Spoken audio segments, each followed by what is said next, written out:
फातिमा, मुझे बताएं कि आपके साथ एक बड़ा मजेदार इंसिडेंट हुआ था जब आपने पहली दफा पैराग्लाइडिंग की थी, वो जरा मुझे बताएं। जेलम के पास से एक दरवाज़ा नाम की हाइट है। अच्छा। तो मेरे ट्रेनर ने मुझे कहा आपने इस पहाड़ से भागते हुए जाना है और हाइट अटेन करनी, जस्ट गो फॉर पैराग्लाइडिंग में जंप ऑफ द माउंटेन। और जो उसने कहा आपने कर दिया? मैंने कर दिया। मैंने अपने पैराशूट पकड़ा और मैं भागी हूँ और मुझे जैसे ही विंड का लिफ्ट मिला है मैंने छलांग मार दी। हाँ, तो आपने कहा हवा आवे चुड्डी उड्डी जा। फिर ऐसा हुआ कि बस इसी तरह ग्लाइड करते हुए मैनूवर्स करते हुए मुझे एहसास हुआ कि मेरी ना हाइट कम भी होती जा रही है और प्रेशर भी कम है।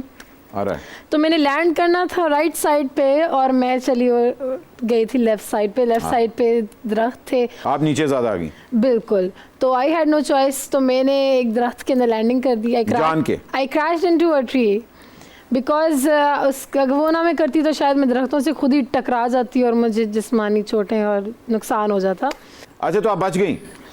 बिल्कुल, मैं दरख्त से लटक रही थी।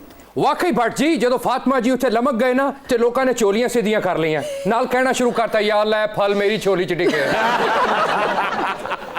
उसके बाद सारे सब्र करके घर चले गए। घर पे जाके कहने लगे लोगों ने ऐसी बात बनाई है, सब्र का फल मीठा होता कोई नहीं होता।